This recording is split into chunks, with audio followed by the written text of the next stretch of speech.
Okay, so right, let's get this straight. Today's game and the result in today's game just became even more important. And is history repeating itself? I really hope it isn't. Anyway, welcome along to Glasgow Rangers Nation with me, your host, Owen, the channel that brings you your team every single day, guys. Please smash the sub and help the channel to keep growing. We're just 7 subs away from 3,800 subs, so 207 away from 4,000, our target by the year's end, or my target by the year's end anyway. So let's just get a little bit of perspective on today, on the goings on of today, before we obviously look ahead to today's game against Aberdeen at Pittodrie. That's right, Pittodrie apparently is Gaelic for dung heap. Someone told me that the other day. I think that's quite funny and quite applicable to that lot and their supporters. Anyway, let's just share this first of all. Yes, they did it again. They went and they slipped up again. They dropped points again. And you know what? Like I've said to you on a number of occasions, this Celtic team is not the same Celtic team that was Ange Postecoglou's Celtic team. This is not the same relentless, non-stop, win, smash Celtic team that Postecoglou had. This is a team with weaknesses. This is a team with faults. This is a team that can be got at. This is a team that can be dragged in. Now, they drew today 1-1 against Motherwell, and they got a penalty. Yes, that's right. Their 8th penalty of the year to our 6 penalties. And then they have the nerve at their AGM to talk about the fact how we always get penalties and more penalties than them. Interesting, isn't it, how stats tell it differently. And I think they even missed one as well.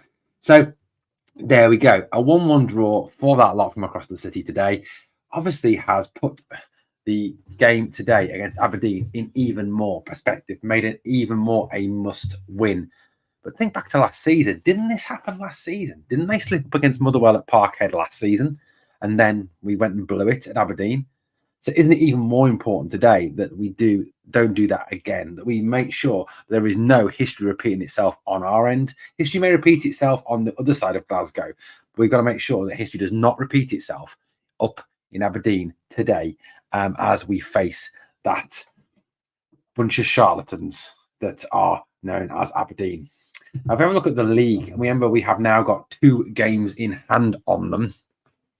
They're still unbeaten, strangely enough, which is weird. They've got 36 points to our 27 points. So they're 9 points clear with us, but we have those 2 games in hand. Now, if we were to win those 2 games in hand, I'm sure everyone, even those people who say they're rubbish at maths, could work out that takes it down to 3 points. Put into that as well the fact that we've got a game against them at Parkhead upcoming on the 30th of December. Win that, and it's all even on points. It's all square. And it's all back to play for. Look, I'll be wholly honest with you. I honestly thought after we lost to Aberdeen, after Michael Beale pretty much allowed us to surrender to Aberdeen at Ibrox in that horrific 3-1 defeat, a performance that was so unacceptable, it was untrue, a performance that had to lead to the sacking of Michael Beale. I honestly thought that was it. League done, league gone.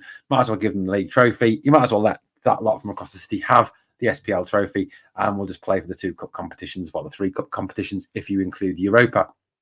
But I think we can all see now that the league is still very much on, and today's game is even more important now than it was previous to today.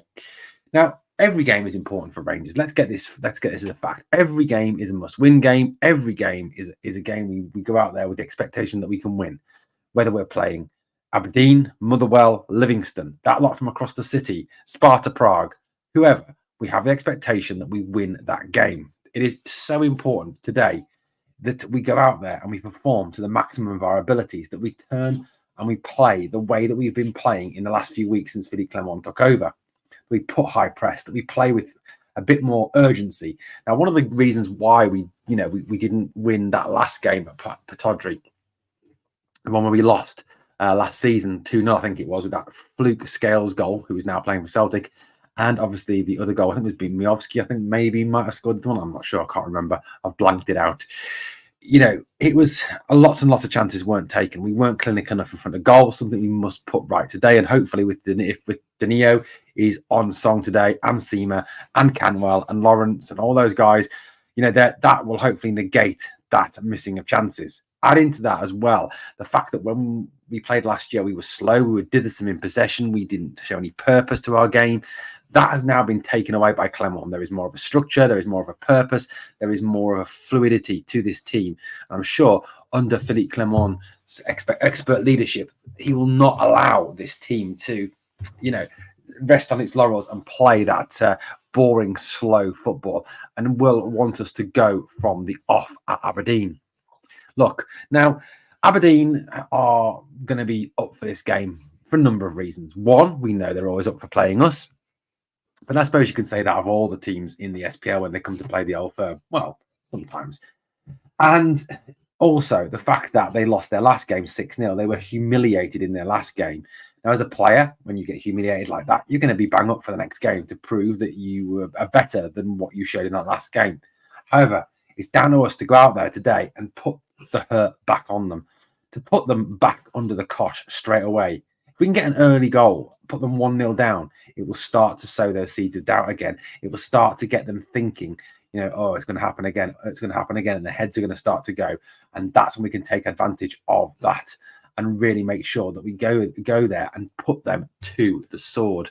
Look, at the end of the day, this game is now become an absolute must-win game after they drop points.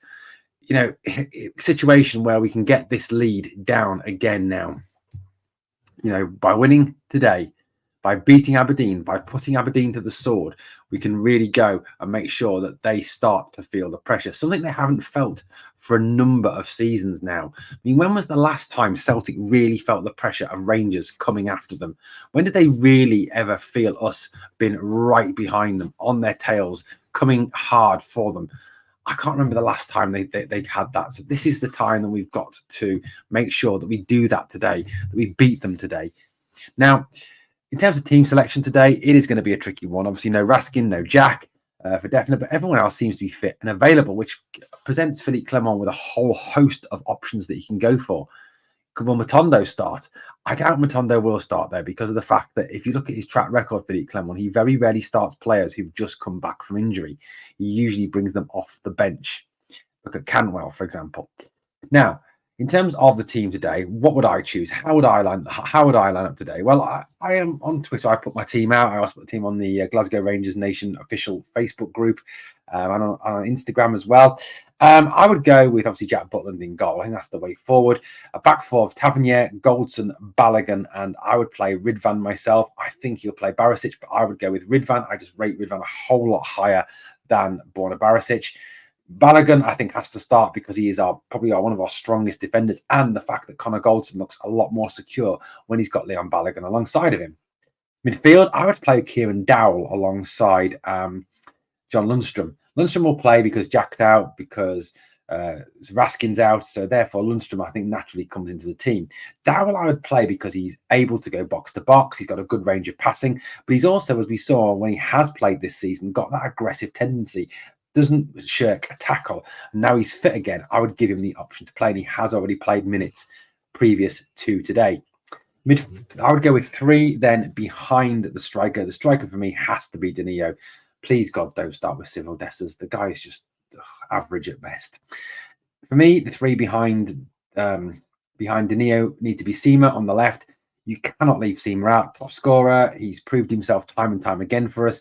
I know Matondo's a good player. I know Matondo's done well on the left side, but I just think Seema, you've got to give him the start there.